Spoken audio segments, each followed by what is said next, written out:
welcome back into the Lions247 Podcast. I am Tyler Donahue. He is Tyler Calvaruso, and we've got a great show ahead of you, I think, in terms of enlightening you on where things are trending for the recruiting trail with this new Penn State football staff. There are a lot of familiar names that we've discussed for months now, going back to the Franklin regime. There are a lot of new names, though. There are several new offers out there. We've seen a reshuffling of the target board, which prospects are a priority for this Penn State staff. Obviously, you're going to have a differing of opinion when you have all new position coaches, essentially, new coordinators in the building, and certainly a new head coach, new front office. And so we've reacted to that with our coverage, especially Tyler Calvaruso.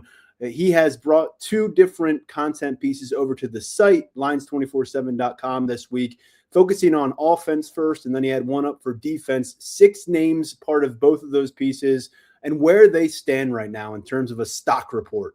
Are the stock up, stock down? How is Penn State moving momentum-wise with these prospects? And Tyler, I'm happy to get this into a podcast conversation with you now because I think it's a good time to do it. We're in between those initial visits on campus that this staff got to host, and then pretty soon they'll be hosting guys for spring practices. We're going to see a gradual development of who's who in this 2027 class for Penn State. They're still looking for their first commitment as a new staff. Remember, before James Franklin was fired, the Nittany Lions had the #1 overall recruiting class in the 24/7 sports rankings for the 27 cycle. Things have changed dramatically since then. But Tyler, welcome back to the show. And why don't we start here? Why are these the names we're going to get into? It's going to be 12 total names, 6 from both sides of the ball. We probably could have gone 75 deep if we really wanted to. So why are these the guys that are on our radar right now? New staff, new offers, new board. A lot of names from the previous board and the previous staff remain the same, but there are plenty of new ones that we sorted through throughout January. We sorted through the top guys on the board throughout January, though, because those are the ones that they welcome to campus for those 2 junior day visit sessions. And in the case of top linebacker target Blake Benton on February 1st for his own little visit before the beginning of the dead period. But now we're getting into the nitty gritty of it. We are past the midway point in February, and February is an important month in recruiting. It's a dead period, yeah, but it's huge in evaluations. It's huge in formulating the board, and you're starting to see guys rise higher in the pecking order than they previously were based on the evaluations that are taking place. So there are plenty of top targets that this staff really wants, and we haven't really discussed in depth quite yet. So it would have been easy to write these stock reports. And like you said, we could have went many names deep, but it would have been easy to write these stock reports and just say Penn State stock up with all the kids we've been saying that they're trending in the right direction to land for a while now. So decided to take a look at some different names. There was a little bit of overlap on the offensive side of the ball. There are some guys that we've talked about a bunch, but things continue to sound good, so they were worth mentioning based on recent conversations. But defensive side of the ball, I think it's going to be a really intriguing conversation. Offense too, but defense even more so, because I think pretty much every guy in that piece, we haven't really talked about them a ton. So I'm excited. This is going to be a good one. It's going to be fun. So yeah, no, thanks for having me back for this. I definitely think it's best to talk it out because there's a lot to get into. I'll be honest, I personally was not that familiar with some of these names, and I think I'm pretty well connected onto the recruiting front for Penn State, much of that through our conversations. But I think this should be, again, helpful for people out there who maybe aren't all in on this Penn State team recruiting or maybe have stepped away from that in a bit. And what is going to determine whether you're calling a guy stock up or stock down based on the conversations, observations, and whatever other nuggets you've acquired? Whether Penn State has either helped itself on a prospects list or jumped to that top spot on the list. And in that same sense, stock down if other schools are moving past Penn State or if really just the level of interest is more difficult to decipher than it previously was. There's some guys on the defensive side of the ball who haven't visited yet, and there's still plenty of time for things to change. But heading into spring practices in March, it sounds like some other schools made jumps throughout the winter contact period. So it's a lot to sort through, right? Because you just don't want to throw a label on these kids based on one conversation. It's a lot that goes into it and a lot to making the determination because you really want to get the best feel possible for where these kids are at in their process. Sometimes it's hard. Some kids play things close to the vest. And like I said, I mean, we're still in February. Spring practice visits have to take place. Official visits have to be scheduled. We're seeing them scheduled, but they're going to continue to be locked in, and they have to go down, obviously, and they're going to play a big part in the decision-making process for a lot of these kids. So really just kind of a lay of the land feeling type thing based on recent conversations and the most recent intel that's available to us. All right, we're about to dive into this thing, but in case you missed the last episode or two of this podcast, I know we are in the mix of the offseason, and maybe you're not as in tune with everything we're cranking out at Lions247 and here on the pod. Earlier this week, episode number 1, we had reaction to Penn State's new receivers coach. They replaced Noah Pauley, who went to the Packers. Kashif Moore, I don't believe we've seen anything official from Penn State announcing this thing, but all the reporting is there that Moore will be the receivers coach for Penn State after briefly spending time at Colorado State. The last 3 years, he was at UConn. He helped coach an All-American last year in Skylar Bell, who was a Biletnikoff Award finalist. And so a lot to dive into on that last episode, and us reacting to that move and what it might mean for the recruiting trail as well. And additionally, what it means for this group of receivers that includes 5 transfer additions for Penn State. And then a couple episodes ago, last Friday, 1 week ago, we sat down with Tyler and broke down freshman class superlatives. 15 total freshmen in the 2026 class, 11 of them enrolled on campus here in Happy Valley last month. So we had a lot of fun going through that group. And additionally, we had Patrick Murphy on, who covers the Buckeyes for our Ohio State site in the 247 Sports Network. And I think he gave us a very, very good rundown of what James Peoples can be for Penn State at running back and what James Peoples was the last couple of seasons in Columbus after joining Ohio State as a top 24/7 running back recruit a couple years ago. So just to lay the land there in the last couple episodes in case you missed them. Now let's dive in here. And Tyler, we're going to begin on offense, and we're going to begin at running back, going down to South Carolina, a running back out of Woodruff High School, Aiden Gibson. And tell us why he is considered a stock up guy for you. I believe Penn State offered, I'm not sure when they offered, but how have they been able to develop to this point? Yeah, they offered in January. They offered during an in-home visit where Savon Huggins and Taylor Mauser made it down to South Carolina. He actually had his official visit with Penn State locked in before he officially got his offer because the staff wanted to do that in person. Not something you see typically in recruiting. Usually a guy has an offer when they lock that OV in. But Gibson did not have his, but he knew where he was at on Penn State's board, and that's in a pretty prominent place. Savon Huggins' running back board in 2027, it's expanding beyond the Mid-Atlantic. It's expanding beyond New England, which is notable because those are where his strongest relationships lie, stemming from his tenure as the running backs coach at Boston College. Now he's at Penn State. He's branching out a little bit more. He spent some time in the Southeast during the January contact period, working in like Georgia, that area. There's some intriguing running backs on the board from the Peach State. But in South Carolina, there's plenty of intrigue. There are 2 backs standing out of South Carolina. One is Trey Segarra, who is the number 5 running back overall in the 2027 class. That's going to be a tough pull. The other is Gibson. And Gibson's going to be a tough pull in his own right because you've got South Carolina in the mix, and it sounds like South Carolina is going to take multiple running backs in this 27 class. You've got Rutgers in the mix. He has an official visit locked in there, and he's got Virginia Tech on the official visit schedule as well for the final OV weekend of June. So competition is stiff, but early indications are this new Penn State staff made a really strong impression on Gibson. He likes how he would be utilized in the offense. The pitch resonated. He's a versatile back, physical back. But don't let that size fool you. Know, he's one of those bigger running backs, but he catches passes out of the backfield. He's fast. He can get into the second level. Really good player, productive player at the prep level at Woodruff High in South Carolina. So heading into spring practices where Gibson has a multi-day trip to Penn State locked in for early April, I think that's going to be really, really important for him when it comes to evaluating where the Nittany Lions truly stand in his process. Right now, it sounds good for Penn State. Like I said, Mauser and Huggins did a really, really good job during the in-home visit. And Gibson's pretty hyped up about his first ever trip to State College coming up in April. Yeah, Gibson's a guy that the power is really what stands out when you review him as a prospect. At 6'2", 200+ pounds, as a high school junior right now. I know he had a breakout sophomore campaign back in 2024 where he went for 1,500+ rushing yards, 24 touchdowns. He's also shown some good things as a receiver at the high school level as well. Considered the number 38 running back nationally on 24/7 Sports rankings, and we'll see where it goes from here with Penn State. We continue our stock report on offense, and we shift over to familiar territory for this coaching staff. We've got a wide receiver out of Iowa, Landon Bloom. Give us the latest there.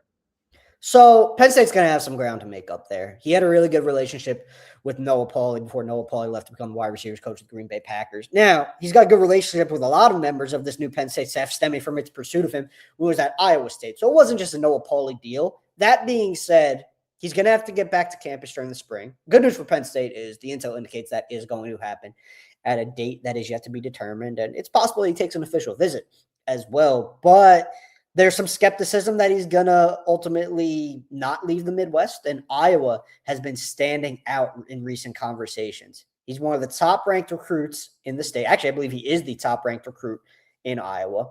He has an intriguing skill set at 6'4", 200 pounds. Could line up, split out wide, play wide receiver. Could play as a tight end for you. I don't know how Iowa is pursuing him. I know Penn State likes him as a bigger wide receiver, and he's been very receptive to that.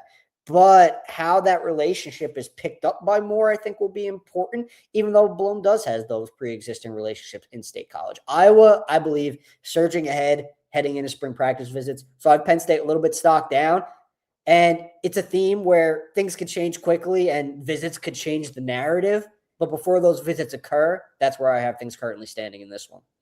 I know at 24/7 Sports, we've got him listed as a blue chip tight end, number 12 tight end nationally. He's inside the top 24/7. He's a 4-star recruit. He's also a 4-star recruit when you look at the industry composite. But as you said, there's a conversation ongoing in college football personnel departments about whether Bloom and I should know. I don't know if it's Blum or Bloom. I'm not sure, to be honest. I should not have assumed, but whether or not he is a guy who you want to invest in that build them up process at the tight end spot, or whether you feel comfortable with that 6'4" frame, 200 plus pounds moving forward at wide receiver for your program. So some differentiating opinions to be sure with him. And then we'll see if Penn State can maybe bump things back up. But for right now, you've got them listed as a stock down with him out of Iowa. And unfortunately, same deal for another wide receiver on this piece, Trey Moore out of Texas. We just saw Penn State land a quarterback out of Texas in Case Evans as part of its latest freshman class. They had some success targeting that state at Iowa State. And now Trey Moore, a 4-star receiver, another top 24/7 prospect with that impressive size at 6'3". Again, not someone who's trending toward the Nittany Lions right now based on your reporting. Now, that one was a Noah Pauley deal. He made it down to Texas during the January contact period, made a really strong impression on Moore and his father during that visit. Sounded like Moore was going to get to campus for a visit during the spring. Not so sure that's going to happen at this point. This one was always going to be tough for Penn State, even with Noah Pauley in place. I think it definitely gets harder now with Pauley off to the NFL. We'll see how Moore picks things up. I don't think Penn State's going to go away here. Getting him to campus would be a pretty important first step, but he's already starting to lock in official visits. He's got a trio on his schedule right now. Actually, just 2. He's got Miami and Washington. But as time goes on, as his recruitment goes on, I'm not sure if the Nittany Lions are going to be hanging around in the manner that they would have if Pauley remained on the staff. So stock down for now. We'll see if more visits. Again, I don't anticipate that Penn State will give up, but this became a tougher battle when Pauley left. All right, let's go over to the tight end spot and let's get to some good news, because you see a stock up tight end for Penn State in South Dakota. Now, I can't say I've seen Penn State do much digging on the South Dakota recruiting scene, but this guy certainly seems to be worth it. Cooper Telwiger, he is the number 1 player in South Dakota. He is the number 10 tight end nationally, inside the top 200 rankings at 6'5", 225 pounds. You review the offer sheet. It's a couple dozen schools from the power conference level, and it is quite the range. Alabama, Florida from the SEC charging up for this guy. You've got company in the Big Ten as well that Penn State's trying to deal with. Iowa, Michigan, Michigan State, Nebraska among those schools. And so tell us why you see Penn State trending in a positive direction for the South Dakota standout. It's continued to sound really good here coming out of the Junior Day visit. The one thing I want to note with that Junior Day visit is the family did not make it. I think that's going to be important. That's going to be an important part of the spring practice visit that we anticipate will occur. Well, it's pretty, not anticipate will occur, expect to occur, because it's just a matter of locking in a date at this point. But as the family makes it to State College and sees the campus, sees the town, see what it's like, I think Penn State's going to continue to trend in the right direction and ultimately get this one across the line. I had him on my crystal ball watch list a couple of weeks ago. I believe that was a couple of weeks ago now. And I continue to feel really good about where the Nittany Lions are at. I haven't gone to the crystal ball just yet. I could see myself doing so in the not so distant future.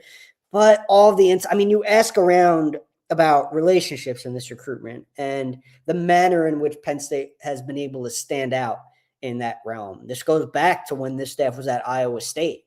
It's a long-standing relationship. It's one that dates back to when his older brother was a walk-on playing for Matt Campbell at Iowa State. So a lot of good things working in Penn State's favor here. Definitely stock up heading into spring practices.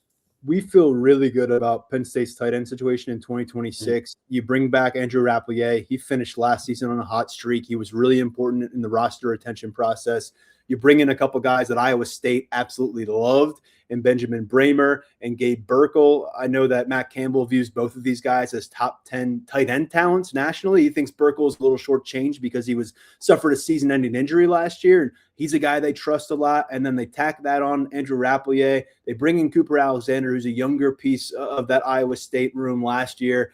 And you got a lot brewing right now, but can you kind of give us the lay of the land on recruiting? Because this is an area where for a while it felt like Penn State was going to end every cycle with one or two blue chip players. And then we saw that reflected on the field with the production. And then we saw that reflected in the NFL drafts with all these guys going round 2, round 1 even out of Penn State.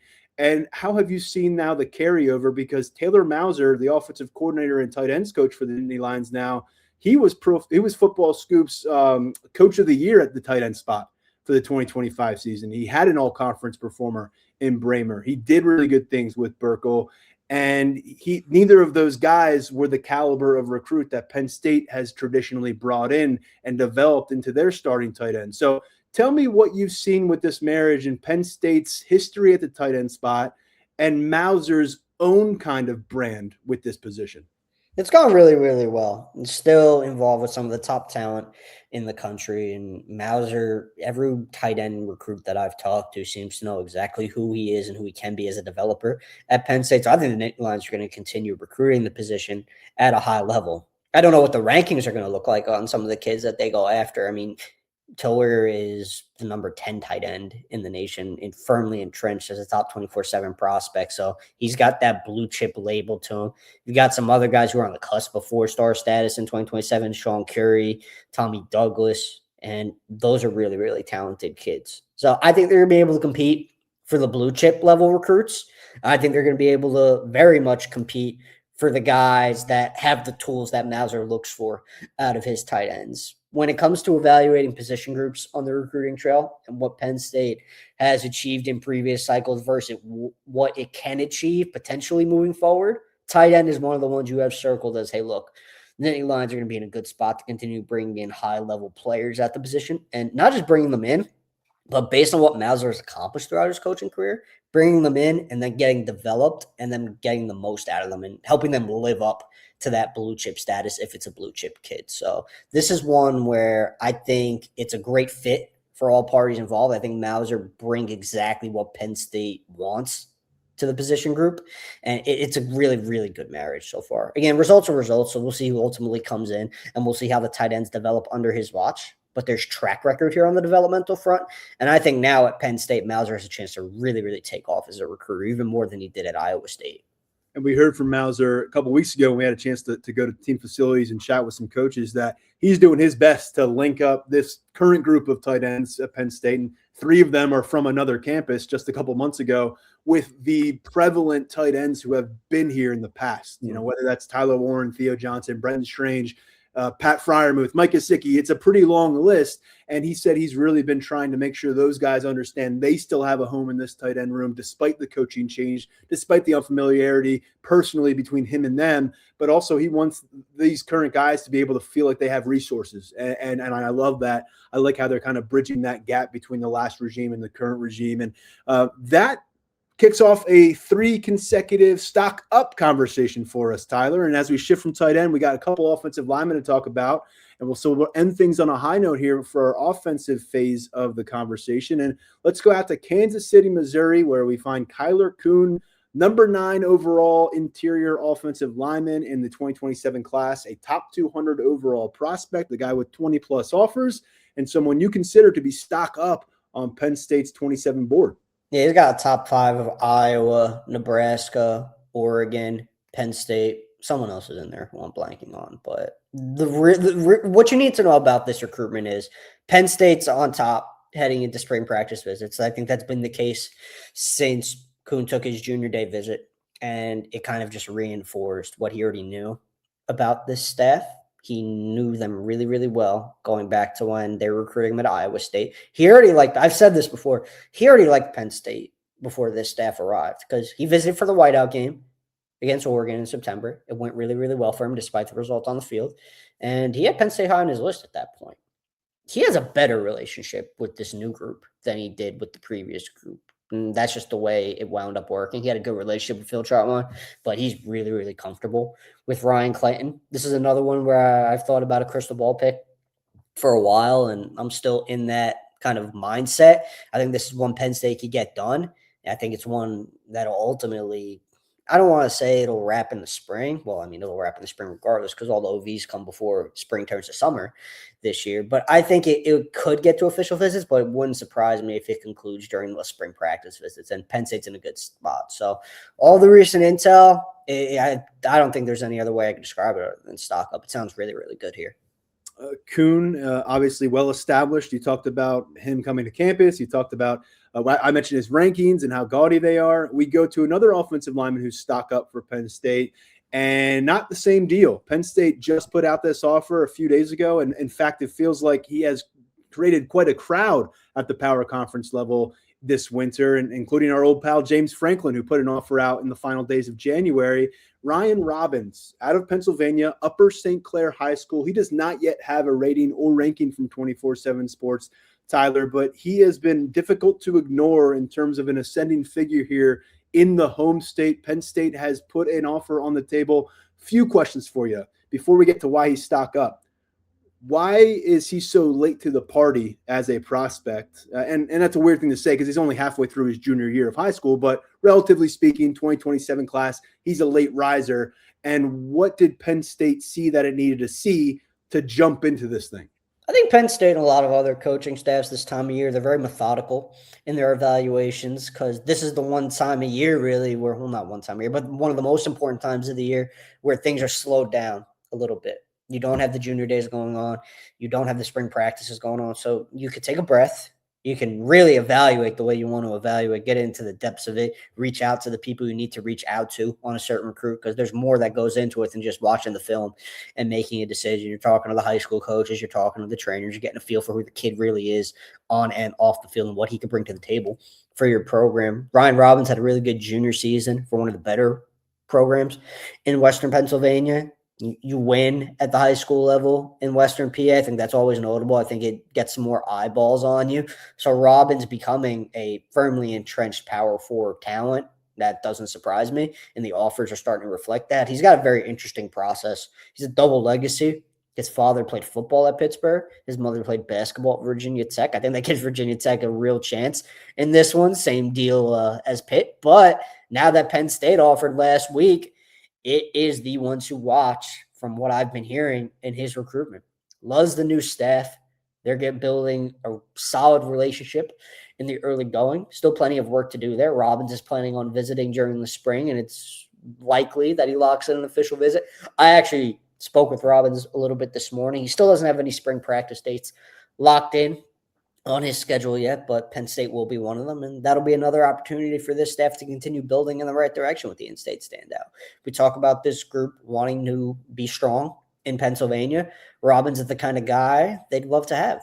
Physical, tough, still has a lot of room for growth physically and developmentally. So there's a lot to like here, and I think Penn State's feeling pretty good about Robbins, and Robbins feeling pretty good about Penn State. Penn State did not get the news it was hoping for as the process continued to evolve for Maxwell Hiller, who is one of the premier players in the state of Pennsylvania, a long-time marquee name in the 2027 offensive line class. But then you've got this guy Robbins working his way up. The Coon, who we just mentioned, 6'3", 280 pounds, a top interior offensive line piece. Robbins we have listed as 6'6", 270. Are we looking at a tackle here? Are we looking at a perimeter player for Penn State? I think so. I think he offers a little bit of versatility. He can slide inside, but I think tackle is the long-term play there. Okay. Good to know. We heard the dog chime in as well, got his thoughts on the offensive lineman. That brings us to an end of our installment on offense for the Stock Up, Stock Down episode of the podcast. You want to talk some defense next? Yeah, let's do it. All right. Let's dive into that conversation, and we're going a few different directions just like we did on offense. And Tyler, we're going to begin in the beautiful state of New Jersey, which I know is near and dear to both of our hearts. And at Northern Highlands High School, you'll find defensive lineman Carter Blatner, 6'5", 260 pounds, offers from across the Power Conference landscape. Penn State put an offer in on Valentine's Day, I believe, last weekend. So tell us where he lands in your stock report. Yeah, that was a Valentine's Day offer for Penn State. I got the chance to talk to him that same day, and it was a big offer. Oh, isn't that everything you wanted from your Valentine's Day, to talk to a New Jersey defensive lineman? It made my day. It was better than absolutely anything I did that day, trust me. Anyway, Blatner is one of those guys who I don't want to say he's underrated, because I think he's at the point in his process where these Power 4 programs know who he is and they know what he's about and they know that he could play at this level. He is a kid where I'm very interested to see what exactly he does at the next level when it comes to position. Because right now, Penn State's looking at him as a bigger defensive end, but he's got a ton of potential for physical growth. A ton of potential for physical growth. So does he slide inside at the next level? I don't know. But Penn State likes the talent overall. Really, really like the talent. And now that he's been offered, he's on the board as an offer target. He has moved up in that pecking order, and he's got Penn State high on his list. Like I said, it was a really big offer for him. It was one that he wanted, and he's going to visit on April 4th. Now, that's going to be a big visit because Kentucky has been building up a lot of positive momentum with Blatner. There are some other schools in the mix, more regional schools in the mix. You've got Rutgers, you've got Virginia Tech, and then going outside the region, you got Texas A&M. Making some noise as well. Aggies have yet to offer, but that could be one to watch with Blatner. So I have Penn State as stock up. I think things are going to continue to head in the right direction here because I anticipate that Blatner will maintain his standing as a top target on the defensive line. Like I said, the talent's there, the film's there, the upside is there. So now it's a matter of how do things go on the relationship building front and how do things go when he makes it to campus. One thing he wants to see when he makes it to campus is how is the vibe of the program at this point? Because he knew a little bit about the previous staff. He knew about the way James Franklin and his group did things. Now he wants to see how this staff is building back in the right direction. He told me that's going to be an important thing for him. So we'll see where things go here because I do think Kentucky legitimately has legs in this recruitment. I know that probably may surprise some people to a degree, but that new staff is doing a good job, and Penn State's new staff is doing a good job of here as well. Also, if my girlfriend listens to this podcast, that was a joke earlier about Carter Blatner being the highlight of my Valentine's Day. I just wanted to put that out there because I wanted to drink on Friday night. So yeah. You were thinking about that the entire answer, like, oh, I gotta absolve my sins. That's funny. I was wondering the same thing. I wasn't going to mention it, but I'm glad you did. And if she listens to this podcast, in addition to dating her, in addition to dating you, you need to put a ring on it right away. Tyler, let's talk about another defensive lineman out of New Jersey. It's not as rosy of a diagnosis for you at this point. And this is Aiden O'Neill, a guy who's been on the radar for a while, out of Don Bosco Prep, a routine parochial powerhouse out of New Jersey that's going to have Power Conference talent regularly. He's a 4-star in the industry composite. We've got him just outside 4-star status, number 24 edge rusher nationally, number 7 in the state of New Jersey among all prospects. And by the way, Blatner also carried 3-star status. He is somewhere inside the top 50 defensive lineman in the country, but in the high 3-star range. And by the way, we mentioned Blatner's size and where he's going to be. It's hard for me. You talk about a young pup who's a junior right now, and if our measurements are accurate at 6'5", 260, hard for me to see you sticking on the edge very much longer in your career in football. With O'Neal, though, 6'5" frame, but more of a thinner frame at 240 pounds. Does he have more staying power on the edge? And where do things stand with Penn State? Because as I said, not quite as rosy as what you laid out just a moment ago. Well, I had him stock up. I'll tell you why. Oh, that's right. I'm sorry. You do have stock up for Aiden. Ah, man, you're good. Trust me, there's a lot of kids on this list. So I think for me, even at some point, I made a typo that I had to go back and fix before publishing. But no, I do think O'Neal could stick on the edge. I think he's one of those kids where could he probably bulk up and play on the inside at 280, 290 one day? He probably could. I think he has the frame for it. But he's also one of those guys where you watch the film, you watch the pass rush ability, his skill set in that area. I lean more towards, I think this is what Penn State's thinking as well, because they like him on the edge, more towards you add maybe another 10, 15 pounds. You maintain that athleticism. You maintain that really just quick first step that aids Aiden O'Neal in his high-level pass rush ability, and you leave him on the edge, and you let him get after opposing quarterbacks. I think that's the long-term play there. But again, if someone decides they want to bulk him up and put him at D tackle down the road, I think he could do it. His frame. So you said the 245. That's a really good point because his 245 is a good 245. He's not one of those kids who's going to arrive on a college campus and be completely behind in the weight room. He's already got a pretty good frame to him in terms of strength. Still plenty of room to add, but he's in a good spot there. I like where Penn State is at here right now, but there's a ton of work to do in this recruitment in general because there's a lot of competition. O'Neal locked in an official visit June 12th through the 14th. That's a plus for Penn State. He's going to be on campus with his Don Bosco prep teammate at wide receiver Isaiah Alvarez. Those two have Penn State official visits for that weekend locked in. O'Neal, I'd anticipate, will lock in some other officials here sooner rather than later. You've got Indiana on the list, Illinois, Kentucky going into the Garden State this cycle with this new staff, Tennessee, Texas A&M. I believe Notre Dame is involved to a degree as well. So a lot of big hitters in the mix for Aiden O'Neal. Penn State's one of them now. And the Nittany Lions are pushing a lot of the right buttons early on. One thing I want to say about this pursuit, generally speaking, before we move on, Penn State, he's still getting to know defensive ends coach Christian Smith. He's at the forefront of this pursuit for Penn State, obviously, because that would be his position coach at the next level. But those New Jersey ties on the staff, Savon Huggins has really strong ties at Don Bosco. Recruiting staff for Nas Oliver has really strong ties in North Jersey. I mean, he played at St. Peter's Prep. He knows the area better than anyone. So that's helping Penn State here. In checking in with people familiar with this process, those ties have really helped Penn State kind of get its foot back in the door because it remained to be seen where things were going to go once the previous staff departed. Because Deion Barnes liked Aiden O'Neal. He offered him last March, and it looked like he was moving up the board, but then obviously everything changed, and you just don't know if you're a prospect. But Penn State very much back in this one, and Aiden O'Neal's given this new Nittany Lions staff a long look and a lot of consideration. Apologies if I caused any unnecessary anxiety for our audience out there when I suggested going into that things were trending down with O'Neal. I read that incorrectly. So a couple of top 10 players out of the state of New Jersey on the defensive line, stock up for Penn State. We do have a stock down here to get to, and we're going to head out to one of the top 10 players in the state of Illinois, another defensive lineman out of Chicago, 6'5", 245 pounds. Let me make sure I can say this one. Ojaime Ozula. This is a guy that's not all that familiar to me.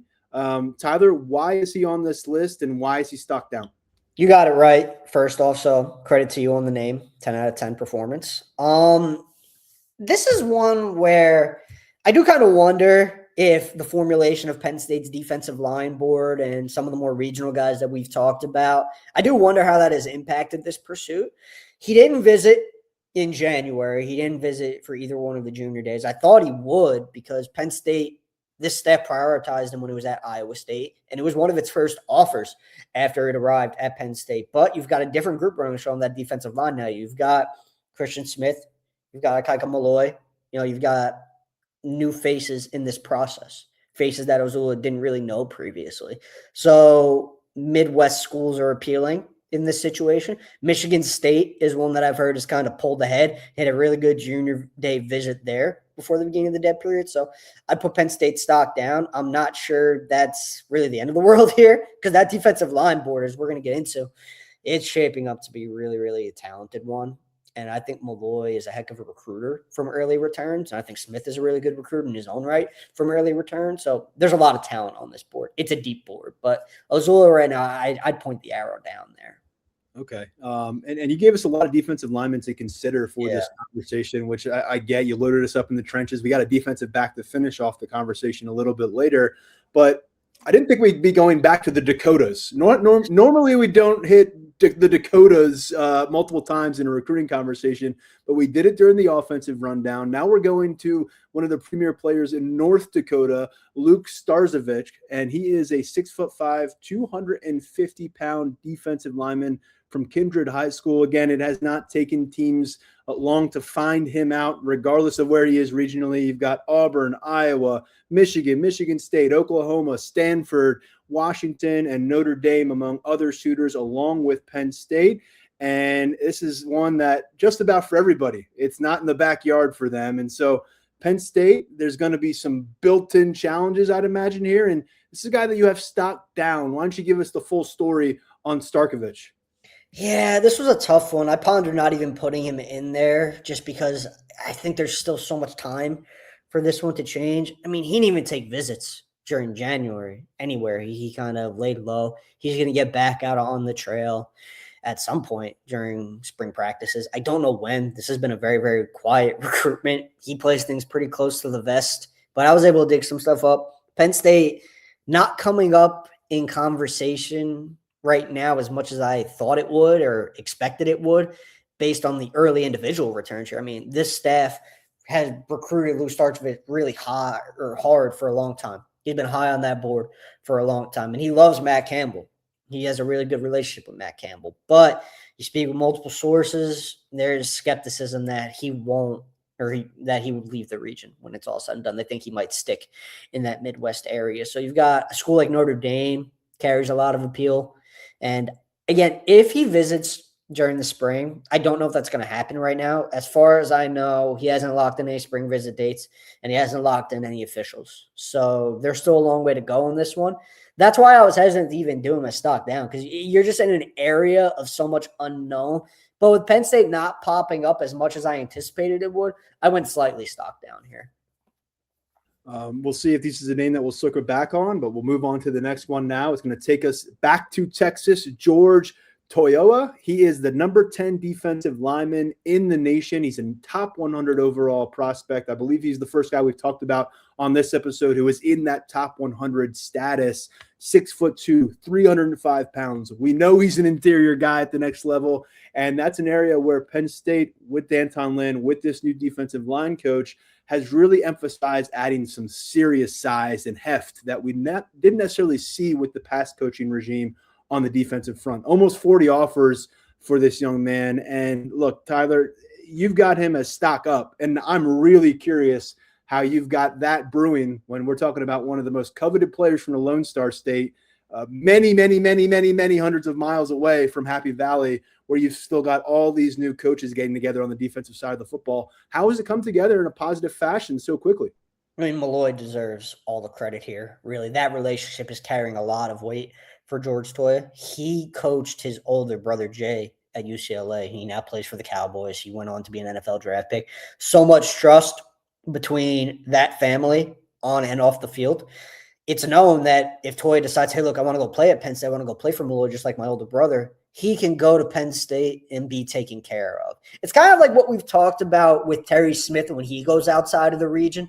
Now, he's built up a reputation where if a kid from Florida or a kid from California decides, I want to go to Penn State, the high school coaches know that their kid's going to be taken care of, and the family knows the kid's going to be taken care of. Malloy has that kind of same nurturing reputation that he has built up as a recruiter throughout his coaching career. It's why I think he has a chance to be one of Penn State's best recruiters on this staff when it's all said and done. You ask around really about any defensive tackle target, and it applies to George Toyoa as well. Everyone talks about how Malloy is just so invested in building relationships and making sure that the kid knows you're not just some guy who's going to go out on Saturdays and produce for me. You play for me at the next level. We're going to have a lifelong relationship here. And that resonates with a bunch of kids. It's definitely resonated with Toyoa and the Toyoa family. And I want to say this, it's going to be tough. Just Penn State's stock up right now, but we always see situations where a kid, it sounds good in the winter before spring practice visits take place. Then he gets out a bunch of different places and a program fades, whether it be geographical concerns or just whatever, NIL, whatever it may be. I don't know which direction this one's going to go once the visits start taking place. But it sounds like Penn State's going to get one of those visits, and an official visit is possible as well. So when you ask the question of why or how this one could be stock up, it really centers around Malloy. That's a feather in the cap that some other programs that are involved with Toyoa might not be able to match as the process rolls on. Ikika Malloy added to the staff last month, and he's a guy that, as you mentioned, has a history of coaching Toyoa's older brother at USC. Most recently, he was UCLA's defensive coordinator before moving on from that mid-season last year. But he has been a breath of fresh air around campus based on all the reports, and I think the recruits have kind of given that assessment as well. Big-time personality, and looking really quick at Toyoa, who, you know, he's a fantastic prospect in his own right, but he comes from a family that they're used to the attention on the athletic spectrum. His older brother was a professional rugby player in New Zealand. He's got another brother, played defensive line for San Jose State. Another named Jay who played with USC and UCLA and got a chance to get to know Malloy that way. And then another brother who was a 2023 third-round draft pick by the Cleveland Browns who won a championship at LSU. So a lot of football lineage in this family. And generally speaking, Malloy, I mean, you can talk a lot about what he's going to be able to bring to campus and X's and O's and that enthusiasm. But this is a situation as well where, you know, the Polynesian descent, this is a group of people culturally who have made major inroads into the football world. You see it reflected on college football fields every Saturday. You see it in the NFL on games on Sunday. The Polynesian football movement is very real. You can't ignore it. Malloy seems to be someone who is so beloved within that community. We thought we might really have to embrace it and get to know it here if it was going to be Kalani Sitake taking the job out of BYU. That didn't happen. But this is an example here, going down to Texas for someone, you know, again, has some of that ancestral commonality. Is that something that you think is going to pay dividends for Penn State, you know, as this thing moves forward? That's going to get you more open doors on the road for recruiting? Is it going to get you more visits on campus for recruiting? Yeah, I honestly do. I've thought that when the hire was first made, and now that you're starting to see guys actually really kind of take to that, I'd say even more so now. Yeah. I mean, those values and that culture, it leads a lot of these guys to look for different things on the recruiting trail than other guys look for when they go throughout their process. And you said it best. Malloy is just so respected in that world of the Polynesian football family, because that's really what it is. You say family, those guys truly are family. They all love each other. They embrace each other. That's something that I don't know if it's going to pay dividends in terms of commitment after commitment after commitment, just because at the end of the day, we talk about family, how much they love family. It is tough for a lot of these guys to leave home when it's all said and done, no matter how much you might like a coach who has those values and comes from that heritage.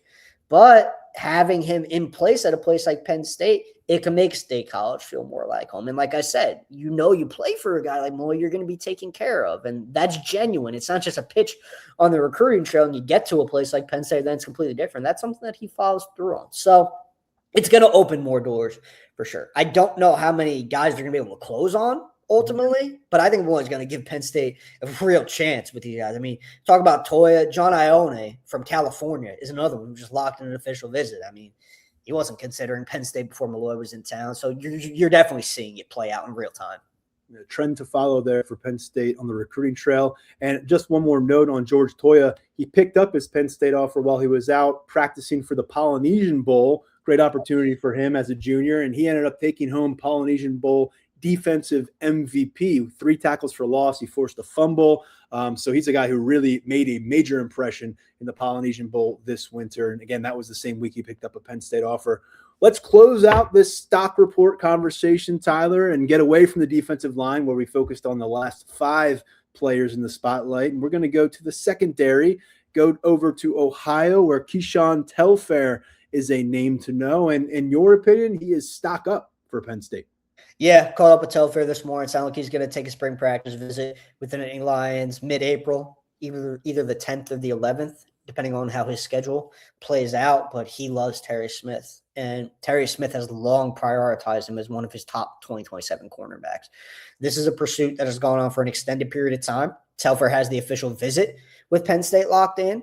He's got a couple others on his schedule as well. He's got Clemson. He's got Miami. So there's a national feeling to this recruitment. And you got to mention Ohio State. They're in the mix as well. It remains to be seen to what degree. But the Buckeyes are on Telfair's mind through all of this. But Penn State, that relationship with Terry Smith is paying dividends here for the Nittany Lions. And Telfare really loves the developmental angle. He thinks Smith could get him to that next level. So he wants to meet more of this new staff, build some more relationship, guys like Anton Lynn and other new staffers in the building, Matt Campbell, obviously. So we'll see where things go. I think this one's heading in the right direction for Penn State right now. Another program that I wouldn't sleep on, though, based on just recent conversations, Miami. I think Miami has made a really good impression on Telfare as well. Now, I know Miami, Clemson's another school that's in the mix here. We're talking about a top 5 player in Ohio, a top 25 overall cornerback, a top 24/7 recruit, a 4-star prospect. And as I'm kind of scrolling my way through his offer sheet here, I see Ohio State. So, I mean, what's the, I mean, do you have anything to offer there? Because usually when we see Ohio stand out with a Buckeyes offer, a lot of us here in State College think it might be a tough pull. It's the same conversation you have about a guy like Davis Seaman, who has an Ohio State offer and Penn State really, really wants in this 27 class on the offensive line. You openly ask the question, what is Ohio State's involvement? Are they going to push? Because this isn't a knock on Penn State. It's not really a knock on any other program in the nation. When it's an Ohio kid with an Ohio State offer and they're wanted in Columbus, that is so freaking tough to beat. Those guys, they grow up dreaming of it. And when the opportunity presents itself and they know they have that green light, oftentimes they take it. There have been some rare instances where recruitments obviously go a different direction. Kid lands at, Michigan, a Penn State, wherever he may go. Not Ohio State, but it is so difficult to beat the Buckeyes. So that's what you evaluate. When you look at Davis Seaman, you look at Keyshawn Telfare. What's Ohio State's involvement? Are they going to push late in the game? Because if they do, it could be tough for anyone to get those kinds of guys across the line. But until then, you evaluate it for what it is, and Penn State's in a good spot with both. But, that's a great point because it's reality in recruiting. Ohio State, they're just tough to beat with in-state kids. Really, really tough. It probably doesn't get more annoying for Penn State fans than hearing, Ohio State's going to wait in the wings and then push the gas pedal once he's ready to, put out an announcement, and then they could maybe overtake the crowd. We've seen it happen before. We'll see what happens with Telfare moving forward, with Penn State, with the Buckeyes, with Miami Hurricanes, as you mentioned. But one of those names to know, one of the 12 that we got into here on the podcast today. Tyler, really appreciate your perspective on all these dudes. Again, many of them were kind of fresh to me. I'd imagine they were also fresh to our listening and viewing audience. So hopefully some new names to throw in our back pockets. And Penn State's still pushing for that first 2027 commitment. They want to build this class, and we'll see when that starts to go and if it turns into an avalanche. Do you have any kind of indication on your end of when you think the timeline looks like for when you could see some movement and Penn State starting to really put together some building blocks? Not asking you for a name, not asking you for a date, but just looking ahead of the timeline in front of us here. It doesn't feel good not to have anybody in the class, right? It doesn't.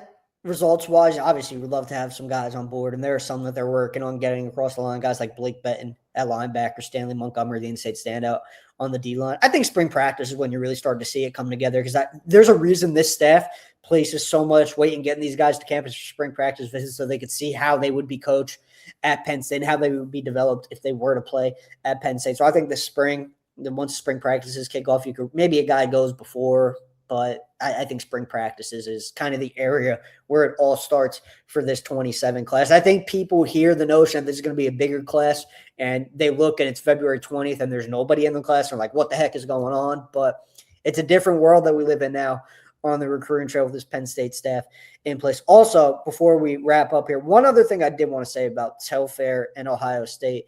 We've seen instances where Ohio State can wait too long. They did it with Chaz Coleman They waited too long to move on Chaz Coleman. So that can alter Drew Aller.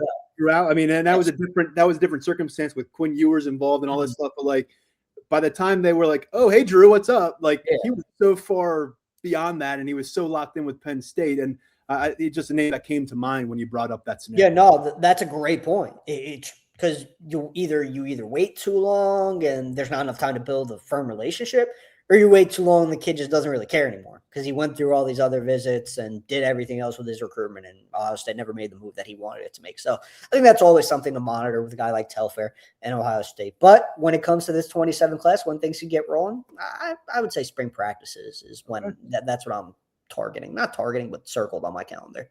You folks know that Tyler will be diligently covering all the Penn State recruiting developments during spring practices, which get underway next month. Of course, we look forward to getting on the field and getting to see this team in action. 50 new players between the freshman class and the transfer class. And just to give you a heads up on our coverage this upcoming weekend, we will get a chance to meet with some players for the first time all offseason. That's going to take place in the Lash Building, Penn State football facilities. One of my favorite events to cover the entire calendar year here at Penn State is Thon Weekend in State College. Ton of money, millions and millions of dollars being raised to fight childhood cancer, to get these kids healthy, productive, long years ahead of them, and the families that are with them at this event. It's just an emotionally charged event where the players, I think, gain a different appreciation, different perspective, and certainly you see the big smiles on these kids when they're, in face painting, and it's just a lot of fun. And so our coverage team will be over there. We'll get a good opportunity to take pictures, to get some video of all those interactions. And the cool thing here is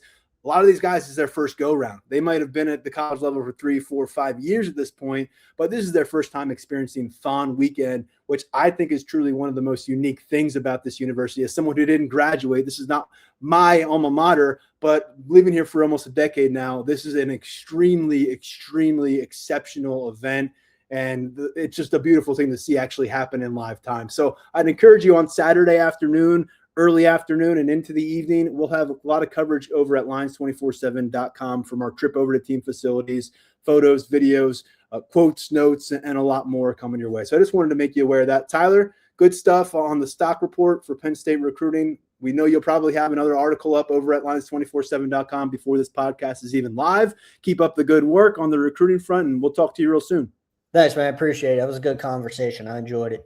For Tyler, I'm Tyler Donahue, stepping aside for now, and we'll be back soon with another Lions 24/7 podcast. Thanks as always for listening or watching our show.